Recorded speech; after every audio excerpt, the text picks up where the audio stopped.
இனி ஜோதிடம் கேட்க ஜோசியரை தேடி போக வேண்டியதில்லை. உங்கள் வாழ்க்கை, கல்யாணம், வேலை எல்லாத்த பத்தியும் உங்கள் போன்லயே டெக்ஸேஜ் ஆப்ல வாய்ஸ் சாட் பண்ணி தெரிஞ்சுக்கலாம். தங்கமயிலின் கோடை கொண்டாட்டம். நீங்கள் வாங்கும் ஒவ்வொரு 10 கிராம் தங்கத்திற்கும் 4000 ரூபாய் முதல் 6000 ரூபாய் வரை தள்ளுபடி. 20 கிராம் மற்றும் அதற்கு மேல் தங்கம் வாங்குபவர்களுக்கு 6000 ரூபாய் வரை தள்ளுபடி. தங்கமயில் jewellery. EVP Trade and Convention Center, Chennai. The biggest event destination now open for booking with 8,000 plus parking. Contact 8525811111. வணக்கம் சார். ஜனநாயகம் திரைப்படம் வெளியிட போகிறோன்னு சொன்னதுலேருந்தே ஒரு சர்ச்சை. இப்போது தேர்தல் நெருங்கும் நேரத்தில் ஒரு புதிய சர்ச்சையானது கிளம்பியிருக்கு, அன்அஃபிஷியலாக வெளியாகி இருக்கு.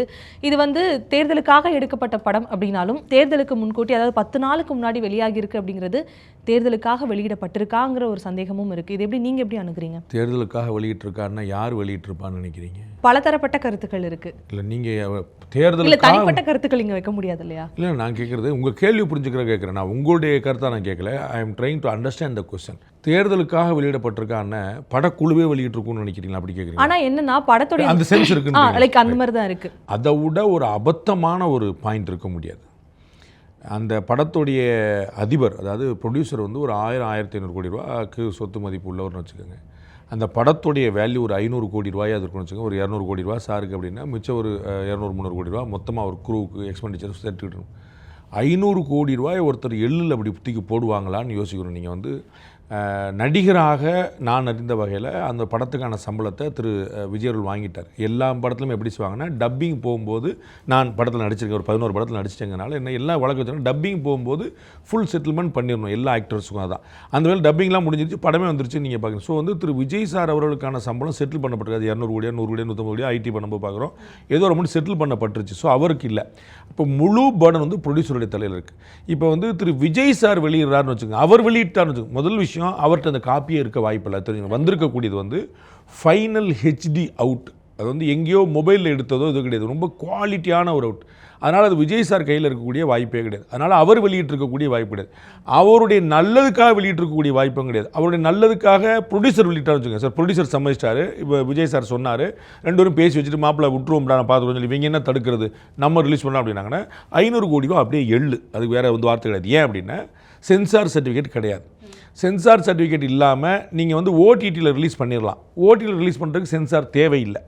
ஆனால் அவங்க ஓடிடிக்கு டைரெக்டாக கவர்மெண்ட் சொல்லி அதை ஸ்டாப் பண்ண முடியும் ஃபார் வேரியஸ் ரீசன்ஸ். புரியுங்களா?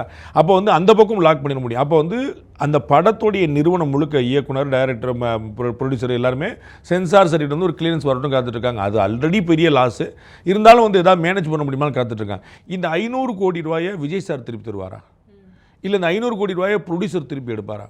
அப்போ இதை ஒரு அட்டெம்ப்ட் அவங்க சினிமா சைட்லேயே டைரக்டரோ ப்ரொடியூசரோ ஹீரோவோ அவங்களே பண்ணியிருப்பாங்கங்கிற மாதிரியான ஒரு குரூரமான சிந்தனை இருக்க முடியாது. ஏன் அப்படின்னா இதோட பின்னாடி இந்த பிஸ்னஸும் இல்லாமல் சும்மா அப்படி மோட்டோவில் பார்த்து சோசியல் மீடியா மாப்பிள்ளை இவங்களே செஞ்சுருப்பாங்கடா அப்படின்னு ஒரு ஃபேக் ஐடியில் இருந்துட்டு முகத்தை கூட காட்டாமல் எதை பற்றியும் அக்கறையும் இல்லாமல் வெறும் இதெல்லாம் ஃப்ரீ அப்படிங்கிற இன்டர்நெட் ஃப்ரீனாலே இந்த ஃப்ரீ கூட ஒரு ஃபார்வேர்டுக்கு, ஒரு கமெண்ட்டுக்கு, ஒரு லைக்குக்கு சார்ஜ் போட்டால் இவங்க பாதி வர மாட்டாங்க.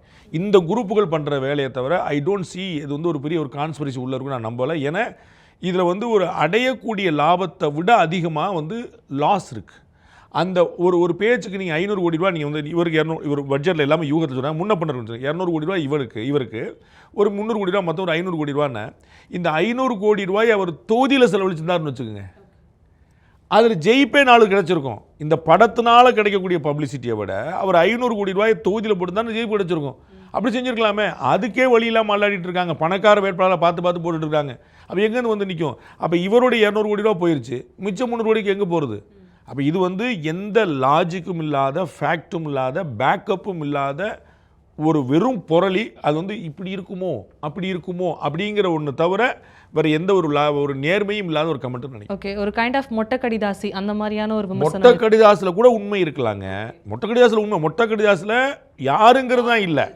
உங்களை மொட்டை கடிதாசி யாருங்கிற அது உண்மை இருந்தால் இருக்கலாம். கேஸ் டு கேஸ் அது நான் மொட்டை கடிதாசி நான் மொத்தமாக சொல்லலை. இது ஒரு அடிப்படை சிந்தனையே இல்லாத, ஒரு குரூரமான, எந்த தரவும் இல்லாத, எந்த பேக்கப் இல்லாத சிந்தனை. ஏன்னா 500 கோடி ரூபாயை ஒருத்தர் லாஸ் ஆகிறது யார் துணிவான்னு பார்க்கணும். அது 500 கோடி எங்கே போகிறதுன்னு பார்க்கணும். அது விஜய் சார் முடிவு பண்ணான்னு அவர் ப்ரொடியூசருக்கு கொடுப்பாரான்னு பார்க்கணும். ப்ரொடியூசருக்கு அவர் கொடுப்பாருன்னா அந்த 500 தொகுதியில் போட்டுருந்தான்னு ஒரு பெரிய லாபம்ன்ற. உங்களுக்கு புரியுங்களா? நீங்கள் 500 கோடி ரூபா உள்ளே போட்டால் ஒரு தொகுதியில் சாதாரண 2-3 கோடி ரூபா செலவழிக்க முடியும். நீங்கள் அவ்வளோ தூரம் வேண்டாம், ஒரு 50 தூரம் நீங்கள் ஃபோக்கஸ் பண்ணி செலவு பண்ணி, ஒரு தொகுதி 10 கோடி ரூபா நீங்கள் செலவழிக்க முடியும் ஃபோக்கஸ் பண்ணி, அவ்வளோ இல்லையே. அப்போ அவ்வளோ செலவழிச்சிருக்கலாமே, அது எங்கேயோ தூக்கி எல்லாம் போட்டு யாரோ பார்க்கறதுக்கு வந்து என்ன கணக்கு போதில்ல. இது வந்து இருந்தாலுமே ஒரு எப்படி சொல்ல, நீங்கள் முன்னாடியே சொன்ன மாதிரி தான், திரைப்படம் அப்படிங்கிறது விஜய் அப்படிங்கிற ஒரு தனிநபர் சார்ந்த ஒரு விஷயம் கிடையாது. பல பேருடைய ஒர்க் இருக்குது, பல பேர் உங்களுடைய எஃபர்ட் போட்டிருக்காங்க. இது வந்து ஒரு திடீர்னு இப்படி வர்றது அப்படிங்கிறது ஒட்டுமொத்த பேருடைய உழைப்பையும் சிதைக்கக்கூடிய ஒரு வகையில் தான் நான் இந்த விஷயத்தை பார்க்குறேன். இதில் அரசியல் காழ்ப்புணர்ச்சி இருக்கா?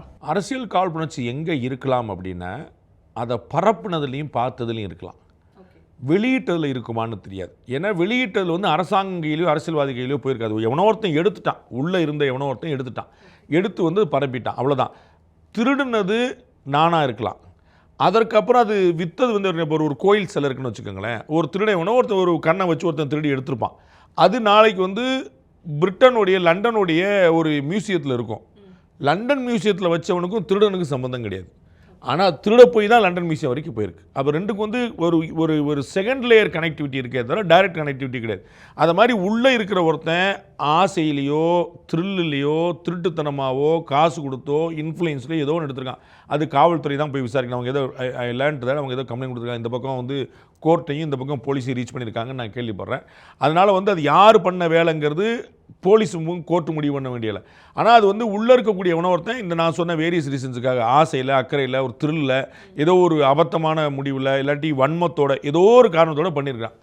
இப்போ வெளியே வந்துருச்சுன்னு வச்சுக்கோங்க, அதற்கு பிறகு இது வந்து 5000 கைக்கு லட்சம் கைக்கு போகும். நான் பார்த்து விஜயுடைய ரசிகர்களே கூட படம் வந்துருச்சாமேன்னு பார்க்க கிளம்பிட்டாங்க. அது திருட்டுத்தனமாக வந்த படம், அதை பார்க்கக்கூடாதுங்கிற கில்ட் அவங்களுக்கு கூட இல்லை. என்கிட்ட வந்து ஒரு லேப்டாப்பில் ஒரு சீன் நீங்கள் பார்த்துருப்பீங்க, ஒரு லேப்டாப்பில் வந்து ஸ்க்ரீன் வந்த மாதிரி வந்து இருந்துச்சு, அதான் லேப்டாப்பில் ஃபோட்டோ எடுத்தது. அது வந்து நம்ம பேசிட்டு இருக்க ஒரு 24 hours முன்னாடி. அதில் வந்து இப்போ தாங்க வந்திருக்கு, இந்த மாதிரி 5 நிமிஷம் வந்துருச்சு 3 நிமிஷம் வந்துருச்சுனாங்க. அதுக்கப்புறம் நைட்டு வந்து ஃபுல் படம் வந்துருச்சுனாங்க. இந்த ஏரியா பக்கம் நான் எப்பவுமே நான் வந்து திருட்டு விசிடி மாதிரியான சமாச்சாரம் எதிரானவன். அந்த டெலிகிராமில் வந்துருச்சு, இந்த வாட்ஸ்அப் வெப்சைட்டில் இருக்குங்கிறலாம் நான் ஒரு நாள் நான் வந்து ஊர் பூரா சொல்லிட்டு இருக்கேன், இதெல்லாம் பார்க்காதீங்க, அபத்தம், அடுத்தோடைய உழைப்பை திருடுறதுன்னு சொல்லிட்டு இருக்கிறேன். அதனால் இது வந்து அப்படியா அப்படிங்கிற இது என்ன நடந்திருக்குன்னு பார்க்குறதுக்காக கூட நான் அதை பார்க்க விரும்பலை. ஆனால் எல்லாரும் பாஞ்சு பார்க்குறாங்க, அதான் ரொம்ப முக்கியமான விஷயம். எல்லாரும் யாருக்கும் கூச்சம் இல்லை, யாருக்கும் தயக்கம் இல்லை, யாருக்கும் வந்து ஒரு கவலை இல்லை, இது வந்து இப்படி இருக்கே அப்படின்னு சொல்லி கவலை இல்லை. எல்லாரும் நான் சொல்ல விஜய் ரசிகர்கள் உள்பட. ஸோ நீங்கள் பரப்புனவங்களுக்கு பின்னாடி நடிகர்களுக்குள்ளே போட்டி இருக்கலாம், அரசியல் கால் பிடிச்சிருக்கலாம், எல்லாமே இருக்கு. அஜித் ரசிகர்கள் செய்யலாம், ரசிகர்கள் உங்களுக்கு புரியுங்களா, பாஜக செய்யலாம், அதிமுக செய்யலாம், திமுக செய்யலாம், எல்லாருமே செஞ்சுருக்கலாம். இது வந்து இவங்க செய்யணுமான்னு சொல்ல முடியாது, யாரும் செஞ்சுருக்கலாம். அதில் வேணால் ஒரு அரசியல் கால் பிடிச்சிருக்கலாம். ஆனால் வெளியே வந்ததில் அரசியல் கால் பிடிச்சிருக்காங்கிறத போலீஸ் தான் விசாரிக்கணும். வெளியூர் பயணமா, ரிசர்வேஷன் கிடைக்கலையா, அடிக்கடி ஏறி இறங்க ரொம்ப சிரமமா இருக்கா? டிராப் டாக்ஸி புக் பண்ணுங்க. ஒரு வழி கட்டணம் மட்டுமே. டிராப் டாக்ஸி, எங்கும் எப்போதும். ஆனால் இப்போ ஆதவர்ஜுனா வந்து இது வெளியே வந்ததுக்கு முழுக்க காரணமே வந்து பாஜக தான் அப்படின்ற ஒரு விமர்சனத்தை முன் வச்சிருக்காரு. அது வந்து அவருக்கு அப்படி தான் வைக்கணும். அவர் அது அரசியல் கட்சியாக நான் அரசியல் இதாக சொல்லுவார், அதுக்கு ப்ரூஃப் வேணும். நான் தான் சொன்னேன், நான் வந்து ஒரு பத்திரிகையாளனா இவங்க தான் காரணம் சொல்லி சொல்லுவேன். நான் உங்களுக்கு தெளிவாக அது ரெண்டாக ஸ்பிளிட் பண்ணி சொன்னேன். எடுத்தது திருடன், அவன் வந்து நல்லோக்கத்தில் எடுத்தானோ உள்நோக்கத்தில் எடுத்தானோ கேஷுவலாக எடுத்தானோ திருடுறதுக்காகவே எடுத்தானோ அது தெரியாது. பரப்புனதில் எல்லாருக்கும் பங்கு வந்து. நான் உங்களுக்கு சொன்னேன், விஜயோடைய ரசிகர்கள் பார்க்குறாங்க, எனக்கு தெரியும். எனக்கு மட்டுமே ஒரு 50 லிங்க் வந்துருச்சு. பார்த்தீங்களா தலைவா, அதில் பாதி பேர் தலைவா பார்த்தீங்களா இப்படி ஆயிடுச்சு அப்படின்னு, தலைவா அப்போ நீங்கள் படம் பார்த்தீங்களா நான் பார்த்தேன் அப்படின்னு ஒருத்தன், சூப்பராக இருக்குது தலைவா அப்படின்னு ஒருத்தன், ரசிகர்கள் உட்காந்து பார்க்குறான். இது மாதிரி வந்து வேரியஸ் கைண்டில் வந்து நிறைய பேர் அனுப்பியிருக்காங்க. ஸோ வந்து எல்லாருமே கெட்ட நோக்கத்தோடவே செஞ்சாங்கன்னு சொல்லிட முடியாது. கெட்ட நோக்கத்தோட எந்த நோக்கமும் இல்லாமல் லூசுத்தனமாக ஆசையில் எல்லாமே பண்ணியிருக்காங்க. அது பரப்புனால ஏதாவது ஒரு அரசியல் இருக்கலாம், எடுத்தல் அரசியல் இருக்காங்க காவல்துறை சொல்லணும். இது ஏன் இன்னும் ஒரு ரொம்ப பரபரப்பாக பேசப்படுது அப்படின்னா, கிட்டத்தட்ட ஒரு 2 நாளுக்கு முன்னாடி தான் விஜய் அவர்கள் வந்து நெல்லையில் பேசும்பொழுதுமே சொல்லியிருந்தார், ஜனநாயகனை வந்து முடக்கிறதுனால என்னுடைய அரசியல் மொத்தமும் முடங்கிடாதுன்னு சொல்லியிருந்தார். பேசி 2 நாளில் இது வெளிவருதுன்றப்போ பல விஷயங்களை வந்து இணைச்சு பேசவும் ஆரம்பிச்சிருக்காங்க. பல விஷயங்களை இணைச்சு என்ன பேசுகிறாங்கன்னு சொல்லுங்கள். ஒருத்தர் வந்து அரசியல் ரீதியாக கொலை பண்ணார் அப்படின்னா நம்ம வந்து புரிஞ்சுக்கலாம். அரசியல் ரீதியாக ஒருத்தர் சூசைட் பண்ணாருன்னா அதில் என்ன லாபம் இருக்கும் அப்படின்னு நினைக்கிறீங்க? அரசியல் ரீதியாக ஒருத்தர் வந்து இவர் வந்து அவர் காலி பண்ணிட்டார் சார், அதனால் வந்து அவருக்கு பெரிய லாபம் சார், ஐ அண்டர்ஸ்டாண்ட், இது நடக்கலாம், அரசியல் நடக்கலாம். அரசியல் ரீதியாக வந்து அந்த தலைவர் வந்து சூசைட் பண்ணிட்டார் சார்னு, it is a political suicide. 500 கோடி ரூபா நீங்கள் எப்படி வந்து அதை சமாளிப்பீங்க? அந்த ப்ரொடியூசர் என்ன ஆவார்? அந்த நடிகருக்கான காசு வந்துருச்சு, மற்றவங்களுக்கு என்ன ஆகும்? அப்போ நடிகருக்கு எப்படி போகும்? முதல்ல நடிகருக்கு போக வாய்ப்பு இல்லை, அவர் கையில் அது காப்பி இருக்க வாய்ப்பு இல்லை. இது டெக்னிக்கலி இதுதான் எனக்கு. அப்போ வந்து அது எப்படி போயிடும்? அப்போ வந்து அவர் வந்து பண்ணியிருப்பாரோ, நீங்கள் நிறைய டாட்டை எப்படி நீங்கள் சேர்ப்பீங்க? நம்ம உட்காந்து ஒரு புள்ளி கோலம் போட்டுட்டு இப்படி மாற்றி மாற்றி வளைவ நீங்கள் இப்படி உங்கள் சேர்த்து போகலாம் கோலம் 4 புள்ளி 7 கோலம் உங்களுக்கு போட்டுக்கலாம், அதில் பிரச்சனை இல்லை. பட் அதில் ஏதாவது லாஜிக் இருக்கணும்ல. பாஜக அதுக்கு பின்னாடி இருக்குன்னு சொல்கிறதுக்கு பின்னாடி ஒரு ப்ரூஃப் வேணும், சரிங்களா? இவர்களே செஞ்சுருப்பாங்கன்னு சொல்லுங்க முன்னாடி இப்போ ப்ரூஃப் வேணும். நீங்கள் சொல்லலாம். நான் என்ன நினைக்கிறேன்னா, ஒருத்தர் அரசியலுக்காக கொலை செய்வார் புரிந்து கொள்ளலாம், அரசியலுக்காக ஒருத்தர் தற்கொலை செய்வாரா என்றது பதில் இல்லை. இப்போ அந்த நெல்லை பேச்சிலே வந்து இன்னொன்று கவனிக்க வேண்டிய ஒரு நம்ம 4 பேருக்கு தெரியாத ஒரு விஷயம் இருக்குங்க. ஆனால் இண்டஸ்ட்ரியில் ஒரு கட்டத்தில் இது தெரிஞ்சிடும். ஒரு பேச்சுக்கு திரு விஜய் தான் இதை பண்ணியிருக்கிறாருன்னு இண்டஸ்ட்ரிக்குள்ள ஒரு டாக் வந்து வச்சுக்கோங்களேன். வேற எங்கே நீங்கள் நாங்கள் பேசுகிற விட்டுங்க, நம்ம யாரும் கண்டுக்க போகிறதில்ல. இண்டஸ்ட்ரிக்குள்ள ஒரு டாக் வந்து வச்சுக்கோங்க, அது விஜய் அவர்களுடைய கடைசி நாளாக இருக்கும் சினிமாவில். கண்டிப்பாக இது வந்து துரோகத்தில் பேசுகிறோம். இப்படி ஒரு காரியம் பண்ண முடியுமா அப்படின்னு. அது வந்து தயாரிப்பாளர் வயிற்றில் அடிக்கிற விஷயம். அது செய்ய மாட்டார் நான் தினமாக நம்புகிறேன். ஏன்னா நான் அறிஞ்ச வகையில் பல சந்தர்ப்பங்களில் விஜய் அவர்கள் வந்து அஜித் மாதிரி, அது ரஜினி சார் மாதிரி எல்லாருமே அந்த பெரிய இடத்துல இருக்கலாம் அதை பண்ணியிருக்காங்க. அது வந்து பேசின சம்பளத்தோட ப்ராஃபிட் வந்தால் அதை நீ எடுத்துக்கோன்னு சொல்லியிருக்காங்க. நம்ம வந்து சார் உங்களுக்கு இவ்வளோ பேசணும், எங்களுக்கு இப்போ இவ்வளோ கிடச்சிருச்சு, உங்களுக்கு என் சம்பளம் நான் வாங்கிட்டேன், நீ வச்சுக்கணும் திரு விஜய் சார் சொல்லி நான் கேள்விப்பட்டிருக்கேன். அந்த மாதிரி தான் வந்திருக்கேன். ஸோ எனக்கு சம்பளம் வந்துருச்சுப்பா, நீ லக்கிலி நீ கூட சம்பாதிச்சிருக்க, சந்தோஷம் அப்படின்னு சொல்லி அப்போ அடுத்த வா பண்ணுவோம் அப்படி தான் இருக்காங்களே தவிர தயாரிப்பாளர் வயிற்றில் அடிக்க பார்க்கணும். ரஜினி சார் நம்ம பார்த்துருக்கோம், ஒரு பெரிய முன்னுதாரணமாக தயாரிப்பாளருக்கு ஒரு நஷ்டம் ஏற்பட்ட போது அடுத்த படத்தை கொடுத்தவர், நஷ்டமடைந்த தயாரிப்பாளர்கள்லாம் சேர்த்து வச்சு படம் கொடுத்தவர். இந்த மாதிரி பண்ண இது அப்படி தான் அவங்க இருந்திருக்கிறாங்களே தவிர தயாரிப்பாளர் வயிற்றில் அடிக்கிறதுக்கு ஒரு நடிகர் முடிவு பண்ணியிருப்பாருன்னு என்னால் கற்பனை கூட பண்ண முடியல. சார், அப்போது இவ்வளோ பிரச்சனைகள் இருக்குன்றப்போ ஜனநாயகன் மீண்டும் திரையரங்குக்கு வருமா?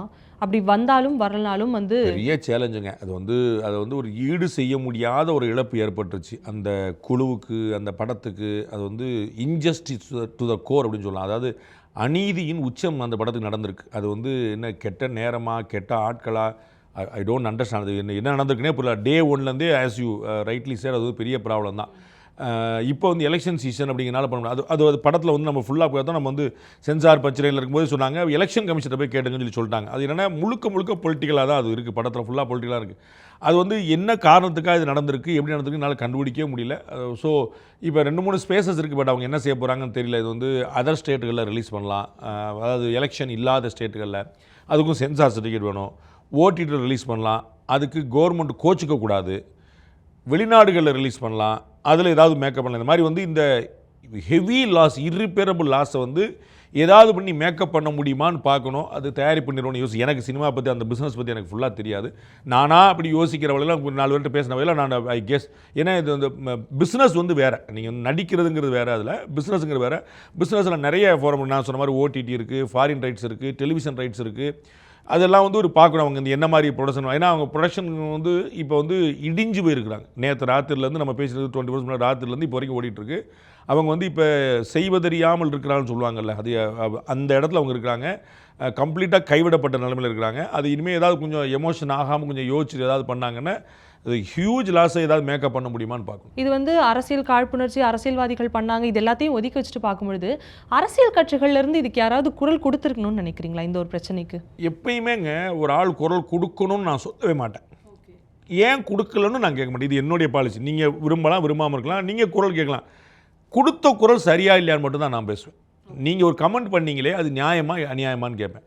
நீ அதுக்கு கமெண்ட் பண்ணியா, இதுக்கு கமெண்ட் பண்ணியா, இதுக்கு சொன்னியா, அதுக்கு அந்த போராட்டத்துக்கு வந்தியா, அப்படி வாழ்க்கை பூரா போராட்டத்துக்கு முடியாது. நம்ம வந்து நம்முடைய பொழப்பை பார்த்துட்டு இருக்கிறோம். சாமானிய மனிதர்களாக தான் நம்ம உட்காந்துருக்கோம். அப்போ நீ வந்து இதுக்கு போனீங்கன்னா அதுக்கு களப்போராளிகளாக நிறைய பேர், ஆக்டிவிஸ்ட் நிறைய பேர் இருக்காங்க, பொலிட்டீஷியன்ஸ் நிறைய பேர் இருக்காங்க. எல்லாத்தையுமே நீங்கள் தான் வந்து போகணும். காவிரி பிரச்சனைக்காக நீங்கள் போராடிங்களா, உங்களுக்கு கேட்டால் என்ன செய்யுது? முல்லைப்பெரியார் பிரச்சனைக்காக என்னை போராடி எங்கிட்ட என்ன செய்யுது? நம்ம வந்து சார் நான் வந்து வீடியோ போட்டேன், நான் ட்வீட் போட்டேன்னு சொல்லுவேன். வீடியோ போட்டால் போதுமான்னு கேட்பாங்கல்ல. அப்போ வந்து நீ எல்லாத்தையுமே நீ அதை செஞ்சான்னு கேட்க முடியாது. அது நம்ம கூட நிலைப்பாடு என்ன, தெரிஞ்சால் சந்தோஷம், தெரியாட்டா ஒரு குத்தம் இல்லை. அதனால் அரசியல் கட்சிகள் வந்து இதை நான் அரசியல் கட்சி மட்டும் இல்லை, சமூக இயக்கங்கள் மட்டும் இல்லை, திரைப்பட இயக்கங்கள் மட்டும் இல்லை, ஒவ்வொரு தனிநபரும் இது வந்து வேதனையாக வெட்கப்பட்டு, அவமானப்பட்டு, வருத்தப்பட்டு இதை கொஞ்சம் கூட ஷேர் பண்ணக்கூடாதுன்னு நினச்சி இது வந்து வேறு மாதிரியான ஒரு பாசிட்டிவ் ரிவெஞ்ச் ஒன்று எடுக்கணும். அதாவது நான் இந்த இடத்துல நான் தலையிட மாட்டேன், இந்த இடத்துல என்னுடைய பங்களிப்பு கீழே ஒரு 1000 ரூபா கிடந்துச்சுன்னா அதை எடுத்து காவல்துறையோட ஒப்படைக்கக்கூடிய நேர்மை இருக்கணும். சலவை தொழிலாளிகளுக்கு இருக்குது, துப்புரவு தொழிலாளிகளுக்கு இருக்குது, ஆட்டோக்காரர்கள் இருக்குது. அவங்களோட மேலே நினைக்கக்கூடிய நமக்கு இருக்கான்னு பார்க்கணும். நம்ம வந்து அவங்களோட கம்ஃபர்ட்டாக இருக்கணும். நமக்கு ஒரு படத்தை நான் பார்க்குறேன், 3 மணி நேரம் படம் சூப்பராக இருக்குது, ஹெச்டி குவாலிட்டி சார் அப்படின்னா அவமானமாக இல்லையா அதுன்னு கேட்குறேன். ஒரு டிவியை திருடிட்டு வந்து என்னமா படம் தெரியுதுன்னு சொல்லுவீங்களா? ஒரு மிக்சியை ஆட்டை போட்டு வந்து அப்படியே அப்படியே மாவாக அரைக்குதுன்னு சொல்லுவீங்களா? வெக்கப்பட வேண்டாமான்னு கேட்குறேன். அப்படி ஒரு திருட்டு விசியில் பார்க்குறது இதுக்கு என்ன வித்தியாசம்? அது திருடி வந்திருக்கு உஷார், நான் அதில் சொல்லலாம், அது நான் எடுக்கலை, நான் பார்க்கல, எவனோ எனக்கு ஃபார்வர்ட் பண்ணால் அது பார்க்கக்கூடாது. அது எப்படி பண்ணாலும் அதே மாதிரி ஒரு சொத்து உங்களுடைய சொத்து வெளியே போச்சுன்னா நீங்கள் என்ன செய்வீங்க? இவ்வளோதான் கேள்வி. திருட்டு விசியில் பார்க்குறேன் சார், நான் ஒன்றும் திருட்டு விசிட்டிக்காக பார்க்கல, எனக்கு ஃபார்வர்டாக வந்திருக்கு சார், ஸோ நான் பார்க்கலன்னா திருந்திடுமா? நாலு பூரா பார்த்துருங்க சார். இது இந்த கேள்விக்கு எல்லாத்துக்கும் ஒரே பதில், உங்கள் வீட்டிலேருந்து ஒன்று திருட்டு போச்சுன்னு என்ன செய்வீங்க? உங்கள் வீட்டிலேருந்து ஒருத்தன் திருடிட்டு அப்படியே தூவி விட்டான், எல்லாம் கீழே விட்டான், வந்தவன் பூரா அழுட்டு போயிட்டான்.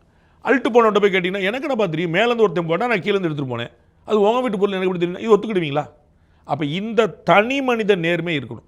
நான் வந்து இந்த ரசிகரோ எதிரியோ நான் இந்த படத்தை பார்க்க தேட்டர் தான் போய் பார்ப்பேன்.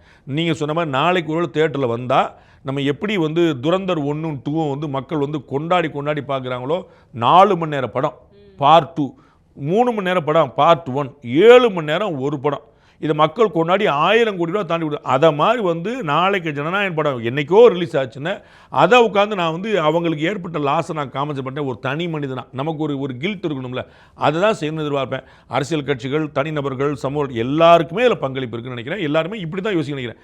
அவங்க கண்டனம் தெரிவிக்கணும், அது நான் எதிர்பார்க்கல. நீங்கள் ரஜினி சார் குரல் கொடுத்தாரா, கமல் சார் குரல் கொடுத்தாரா, எடப்பாடி பேசவே இல்லை, உதயநிதி செஞ்சிருப்பாரோ, இந்த இடத்துக்கு நான் போக தேவை.